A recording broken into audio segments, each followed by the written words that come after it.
Salam dəyərli izləyicilər, xalq ulduzu Şəhla Həmidova günə uğurla verilişində qonaq olarkən diqqət çəkən açıqlamalar verib və Milli Azın məlumatına görə o, müğənni olduğu üçün utandığını bildirib. Elə insanlar var ki, müğənni adı ilə televiziyada, sosial şəbəkələrdə təqdim olunurlar və öz adıma utanıram.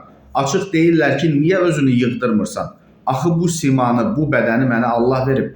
Əgər qəza olar, ciddi problem yaranar, onu başa düşürəm. Şəhla Həmidova estetik müdaxilələrə ehtiyac duymadığını vurğulayaraq təbii görünüşünün onun üçün daha önəmli olduğunu deyib və sənətçi bir hadisəni xatırladıb.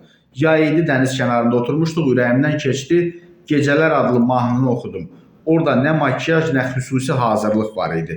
Çəkiliş üçün getməmişdim, sadəcə oturmuşduq, məni videoya çəkdilər və paylaşdı. Müğənni həmin videodan sonra sosial şəbəkələrdə tənqidlərlə üzləşdiyini bildirib. Yazırdılar ki, bu nə gündədir? Niyə özünü yığdırmır?